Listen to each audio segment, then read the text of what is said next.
있는 것 같습니다. 일단 어제 대통령 경축사는 좀 어떻게 보셨습니까? 김종대 의원님부터 들을까요? 예.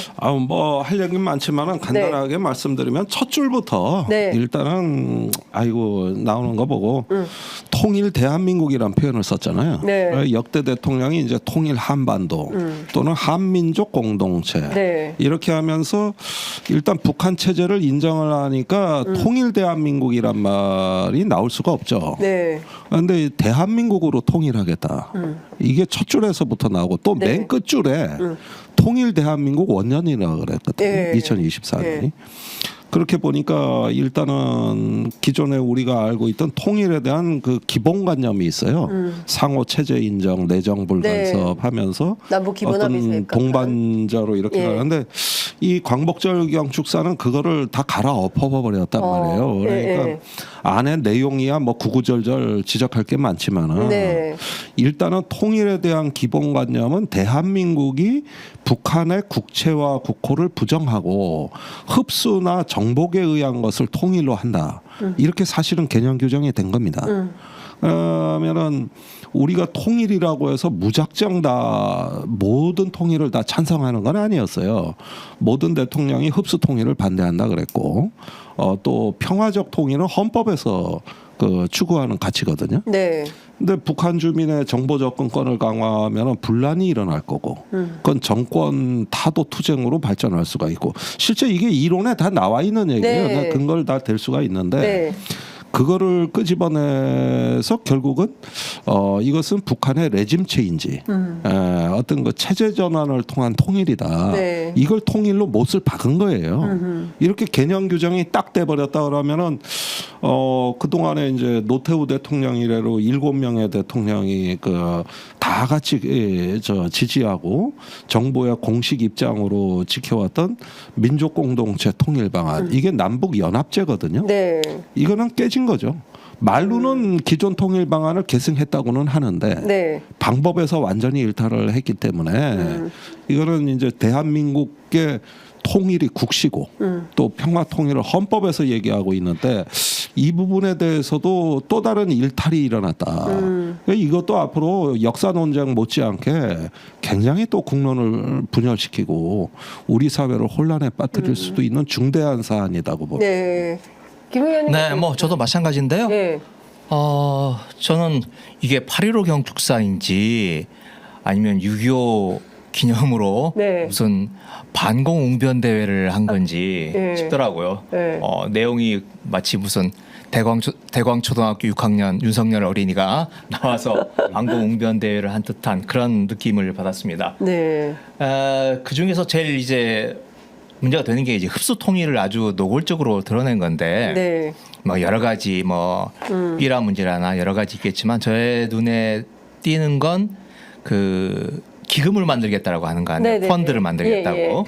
그런데 그게 지금 미국의 NED라고 민주주의 기금이라고 하는 게 있습니다.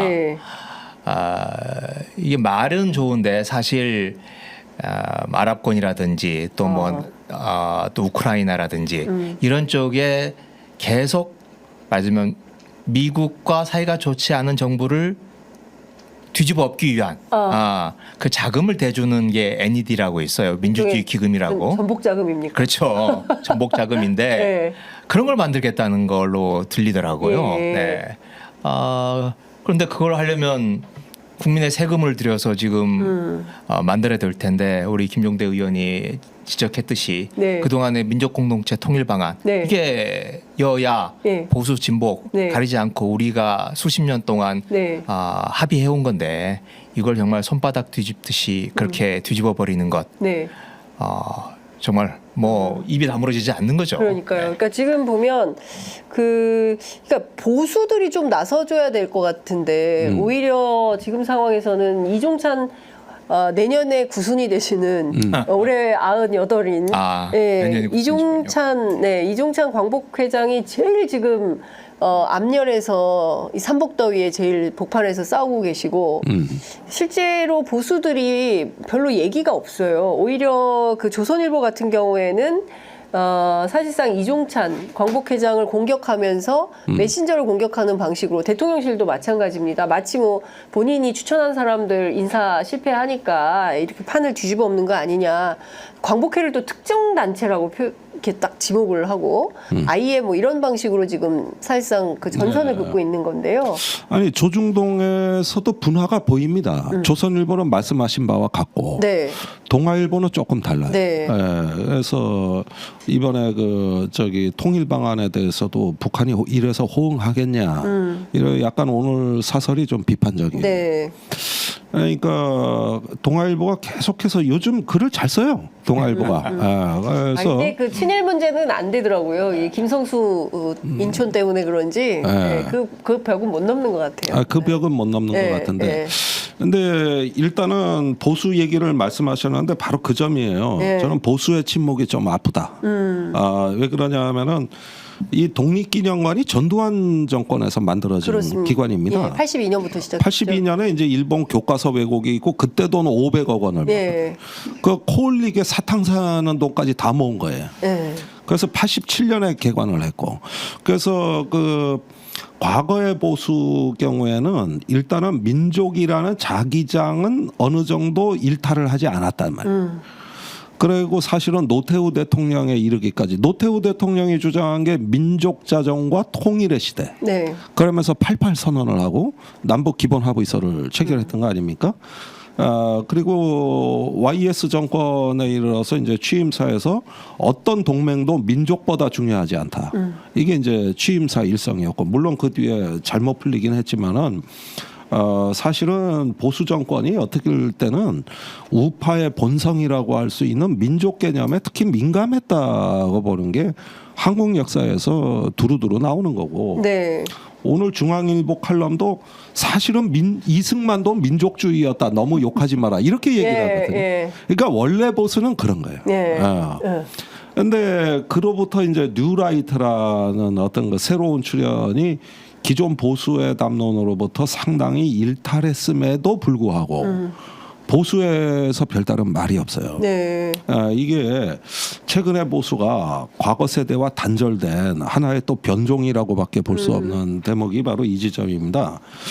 그래서 어떻게 보면은 우리가 그 하나의 어떤 통일 담론을 가지고 다 같이 국가를 통합해서 가자는 데는 보수 진보가 없었는데 이런 식의 분열적인 어떤 담론에 대해서도 어떨 때는 소극적인 방관 내지는 찬성으로 돌아선 듯한 느낌이 들거든요. 네. 이건 굉장히 심각하죠.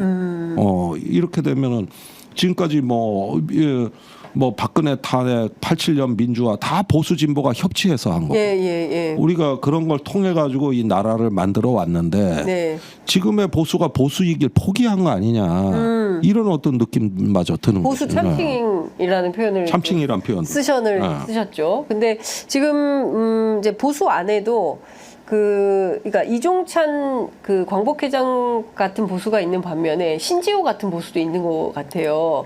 그거 대표적 뉴라이트.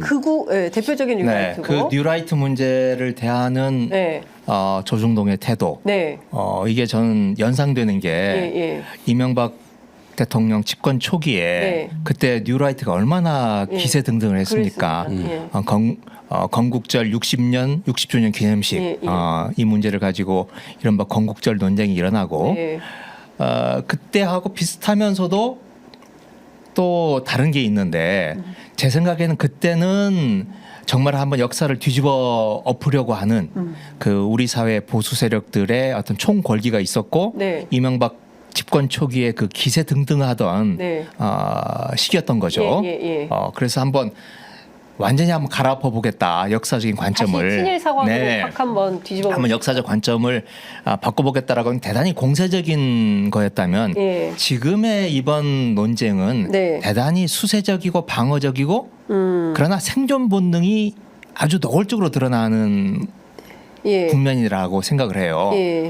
이게 무슨 말씀이냐 하면 지금 총선 이후, 총선 참패 이후에 윤석열 정부, 윤석열 부부에 대한 지금 위험 수위까지 올라가고 있지 않습니까? 그러니 우리 편, 정말 나를 지켜줄 수 있는 사람들로 똘똘 뭉쳐보겠다라고 하는 그 강한 어떤 동물적인 생존 본능이 이번 사태를 가져왔다 이렇게 생각을 합니다. 그러니까 윤 대통령의 생존 본능이 이 사태를 빚었다. 그렇죠. 말하자면 사람을 쓰는 것도 두루두루 넓게 중도층까지 무색무취한 사람까지 쓰는 게 아니고 나를, 우리 부부를, 우리 정부를 지켜줄 사람들만으로 똘똘똘 뭉치겠다. 이게 이번 8.15 광복절 특사에서 이명박 박근혜 정부 측근들을 대거 이제 사면해주고 또 전날 이명박 대통령하고 부부 만찬을 하고 또 어제는 이제 유경수 여사 참배를 하고 뭐 이런 일련의 과정들이 이런 생존 본능에서 나왔기 때문에 예전에 그 뉴라이트하고는 좀 다르다. 그때 대대적으로 공세를 펼쳤던 때하고는. 그리고 이제 아까 이종찬 회장님 같은 경우에는 윤석열 대통령 후보가 대통령 후보로 첫 공식 행보가 이회영 우당 이회영 기념식 참석하는 거 아니었어요? 그리고 공식 기자회견 출마 기자회견이 윤봉길 윤봉길 그 기념관에서 했던 건데 그때는 얼마나 또 이종찬 회장이 이쁘게 보였겠습니까? 그런데 아버님 저를 대통령 만들어 주시오 뭐 이랬다는 거예요. 그런데 그냥 하루아침에 이렇게 표변해버리는 이런 윤석열 대통령을 보면서 배신감, 모멸감 이런 거 느끼지 않았겠습니까? 스스로 그런 말씀하셨죠. 그러니까 이제 중요한 포인트는 그러니까 국익이라든가 뭐 역사가 어떻게 되거나 이게 중요한 게 아니라 그러니까 본인들의 생존 이러다가 혹시라도 정권이 무너질 수도 있어 자꾸 사람들이 탄핵 얘기하고 또 최혜병 특검법 얘기하고 이러니까 경우에 따라서는 본인들의 안위에 문제가 생길 것 같으니까 그래서 국방안보 라인도 이렇게 쫙 바꾼 건가? 보수층으로부터도 폭넓은 지지를 받지 못하고 있다 이런 생각이 듭니다. 그런가요? 보수층으로부터도 폭넓은 아니 말하자면 동아일보 하나만 봐더라도 좀 반대 입장을 그렇죠. 뉴라이트를 제일 먼저 앞장서서 대대적으로 지면을 펼치고 지원해줬던 게 그 당시 동아일보였거든요. 근데 지금 동아일보의 태도 또 중앙일보의 태도 또 뜨뜻미지근하잖아요. 그러니까 지금 상황을 보면 보수의 분열이 뭐 좀 본격화될 수도 있겠다 이렇게 좀 볼 수 있는 겁니까? 근데 그 뉴라이트가 다수파로 확장되는 데는 실패했거든요.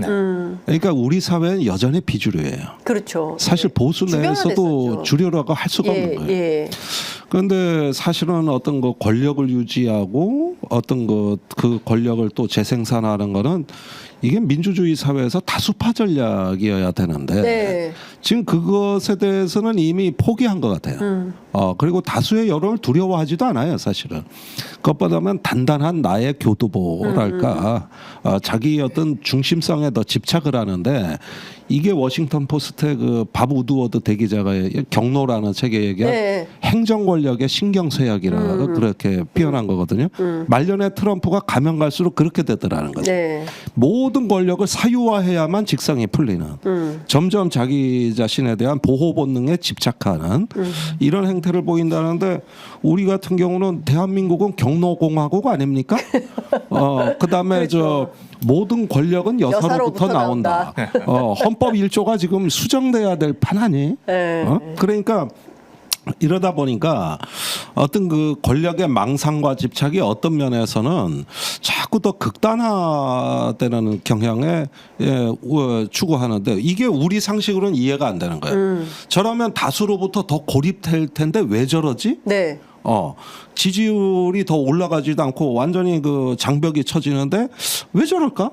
이런 의문을 가질 수가 있는 거예요. 저게 절대 다수파 전략이 아닌데도 불구하고. 근데 막상 본인들 입장에선 그게 아니라 견고한 더 자기의 방화벽을 더 원하는 거고 다수파에 대한 여론이 아니라 그거에 더 절실하다는 건데 이게 바로 신경쇠약 현상에서 나온다는 거예요.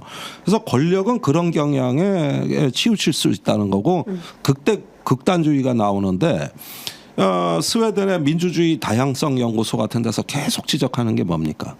그렇게 권력이 극단화될 때 정치적 견해가 다른 세력이 연합해서 막아야 된다는 그러니까 독일에선 나치가 성공했지만 노르웨이에선 왜 실패했냐?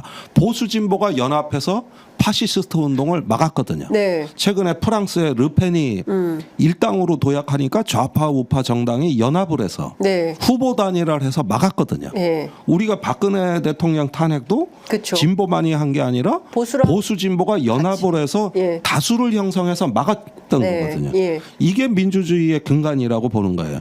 그랬는데도 일단은 보수가 침묵한다는 계산만 쓰면, 그래서 이렇게 연합을 안 한다는 계산만 쓰면 권력은 자기 망상에 집착하는 게 더 강해진다. 그렇게 되는 거죠. 네. 그래서 지금 현상이 그렇게 되는데 곳곳에 보초를 다 세워놨어요. 네. 이제 역사적인 어떤 거 사상이 네. 다 비슷비슷하고, 또 그러면서 권력의 정점에는 이제 안보실장부터 해서 사실상 전부 100% 네, 뉴라이트라고 보면 돼요. 그러니까 이런 식으로 가는 거는 어떤 이렇게 일색화된, 그러면서 이견이 없는, 이견이 없고 집단 사고로 이렇게 딱 굳어진 가두리 양식장 같은 권력. 여긴 자연산이 있으면 안 돼. 가두리 양식만 있어야 돼. 양식장. 근데 네. 가두리 권력. 네. 가두리 권력. 그래 북한은 극장 국가라 그러잖아. 네. 극장 안에 gat혀 있다는 뜻인데 여기는 보면 가두리 양식장 권력이라 이게. 네. 자연산 필요 없죠. 근데 지금 이런 것 같아요. 그러니까 앞서 말씀하신 대로 굉장히 피곤한 겁니다, 국민들은. 그러니까 뭐냐면 이명박 때는 뉴라이트 때문에 정말 피곤했고, 박근혜 때는 역사 교과서 가지고 막 싸우느라고 힘들었고, 이제 윤석열 때는 지금 모든 인사를 뉴라이트로 세우고 사실상 국가기관을 무력화하거나 사실상 그걸 뭐라고 해야, 망치고 있다고 표현하는 게 정확할까요? 그러니까 국가인권위원회 안창호 씨 같은 사람 안 치고, 독립기념관장에 김영석 씨 같은 사람, 뭐 막 이렇게 인사를 막 하잖아. 이진숙, 뭐 김문수. 그러니까 이런 방식으로 하는 와중에서 과연 다수연합이 가능하겠냐. 그리고 또 그럼 포기한 거죠. 그러니까 다수연합은. 네. 그러니까 뭐 가두리 양식장 얘기도 하셨는데 예전 전투 네. 전쟁으로 비유를 하자면 네네. 들판에서 크게 대규모 전투나 전쟁을 벌이는 게 아니고 농성을 하는 거죠. 성 안에 들어가서 성문을 빗장을 딱 걸어 잠그고 네. 성벽은 더 갈수록 더 높게 쌓아 올리고 믿을 만한 사람으로 그 곳곳에 자기 측근 장수들을 배치를 해서 이 성을 지키는 게 목적인 거지. 성문을 열고 나아가서 어떤 더 세력을 넓히고 자신이 가지고 있는 신념 체계나 가치를 뭔가를 이뤄보겠다 이런 생각은 전혀 없는 거죠.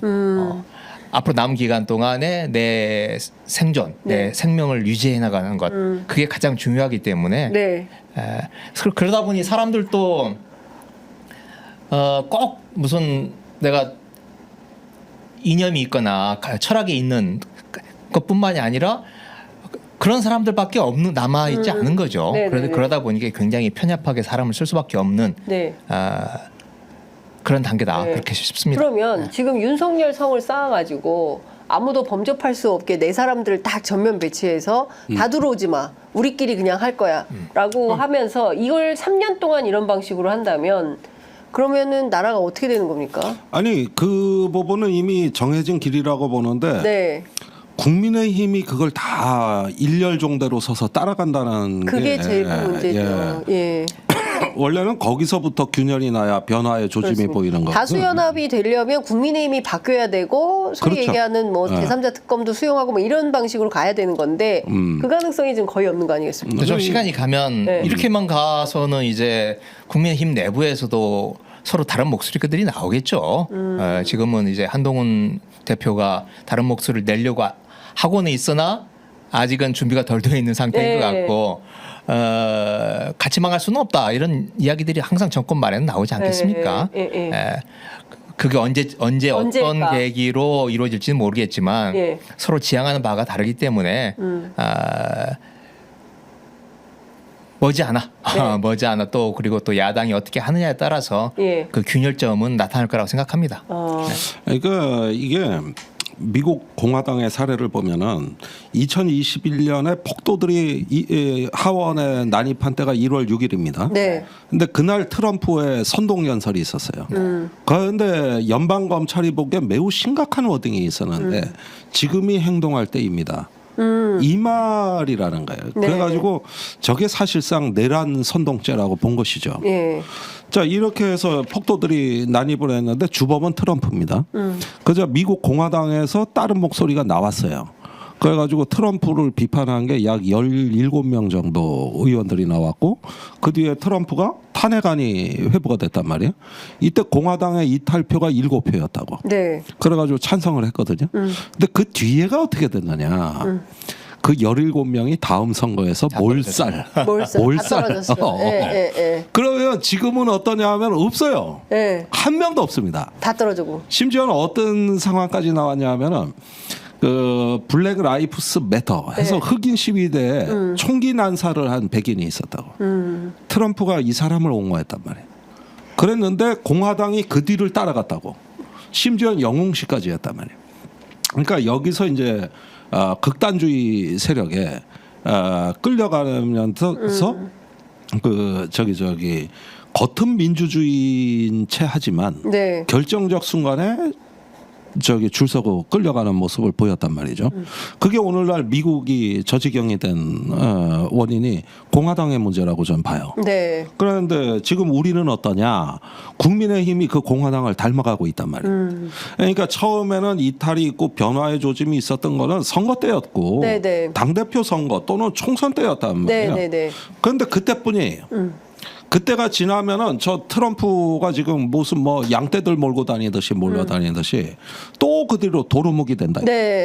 그러면은 지금 저 한동훈 대표가 변화를 촉발할 수 있는 중요한 현안이 많은데 특히 광복절 문제에 대해서는 한마디도 언급한 적이 없고 오히려 그 주변에 신지호 같이 뭐 정책 뭐라더라 기획 뭐라더라 저기 그 부총장인데 전략부총장 전략부총장 한 거 보면 한술 더 떠요.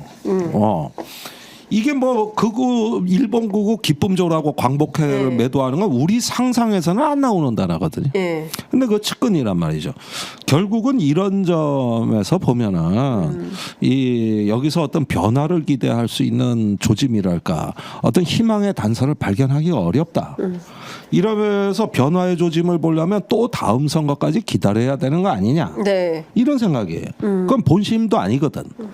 국민에 대해 다분히 그거는 뭐랄까 일종의 퍼포먼스, 기만술이라고 봐야 되는 거거든요. 이건 어떻게 보세요? 그러니까 TK 지역당으로 전락하는 한이 있더라도 영남은 안 변할 거란 말이에요. 그런데 수도권에 있는 그 국민의힘 원외들은 이거 이래갖고 다음 선거 특히 지방선거 희망이 없다. 그래서 그런 걸까요? 김용태 의원이라고 그 젊은 정치인인데 다른 사람 몰라도 그 김영석 관장에 대해서는 교체가 필요하다 이런 주장을 했습니다. 이게 뭐 작은 파장을 좀 낳을까요? 아니면은 그냥 혼자만의 목소리로 그냥 침몰하게 될까요? 어떻게 전망하세요? 글쎄요, 지금 당장은 없다. 아직은 윤석열 정부가 힘이 있고 각 주요한 기관들, 검찰, 경찰 다 장악하고 있는 이런 상황 속에서 다른 목소리가 나오기는 쉽지 않을 거라고 생각합니다. 그런데 그게 마지막까지 끝까지 다음 선거까지 갈 수는 없겠죠. 대선 지금 남아 있는 게 근데 지방선거는 국회의원들이나 당이 체감하는 게 훨씬 더 떨어지기 때문에 지방선거를 앞두고 무슨 균열이 생기거나 하기는 쉽지 않겠지만 대선이라고 하는 게 본격적으로 좀 가시화되기 시작할 때면 글쎄요, 지금 윤석열 대통령의 이런 행보에 대해서 그대로 따라가겠다, 침묵하면서 순종하면서 따라가겠다. 이러면 국민의힘도 앞날이 없지 않겠어요. 후보는 물론이고 그 일반 국회의원들도. 그럼 저는 어느 시점에선가 중요한 때 되면 균열이 나타날 거다 이렇게 생각을 합니다. 올해 트럼프 같은 경우에는 그렇게 균열이 나타났다가 트럼프가 다시 그 인기가 오르면서 다시 대통령 후보가 되는 걸 보면서 뜨거라 하면서 다시 이제 뭉친 거고요.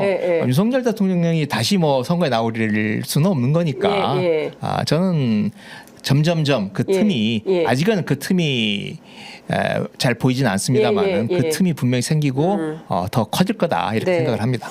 근데 이제 그 조국혁신당 같은 경우에는 이제 3년은 너무 길다 이 구호 하나로 국회 12개 비례의석을 만든 정당인데 그러면 사실상 지금 다음 총선 때까지는 국민의힘은 변화가 없을 거다 이렇게 봐야 될 것 같은데요.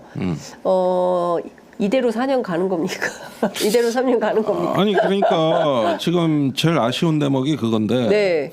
일단은 3년은 대통령이다. 이런 그렇죠. 걸로 모든 판단이 대치되고 있잖아요. 네. 그래서 그런 면에서 보면 사실 저는 개인적으로 정치에서 지금 우리나라에서 중요한 게 뭐 민주당이나 조국혁신당 어느 당이 이기느냐 뭐 이런 식으로 많이 갈라져 있기는 하지만은 전 민주주의 그 자체가 이기는 게 제일 중요하다고 생각이 들어요. 그럼요. 예. 민주주의 자체가 회복되고 얼마나 견고한 기반 위에서 작동하느냐가 맞습니다. 핵심이지. 예. 어떤 당이 이기는 거는 그 전제 위에서 문제지.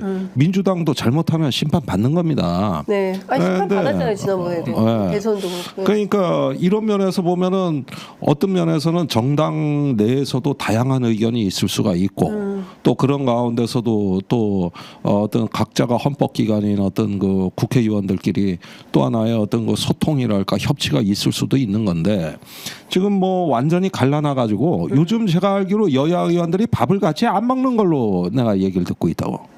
뭐 먹는 상임위도 있고 안 먹는 상임위도 있고 거의 뭐 안 되고 행안위는 뭐 심지어 내가 제일 경악스러운 게 뭐냐면은 네. 7월에 재헌절 행사 있어요. 그렇죠. 국회 재헌절 행사에 역대 국회의장들이 다 오신다고. 근데 이번 재헌절 행사에 국민의힘 쪽의 국회의장들이 오신 분이 거의 없다.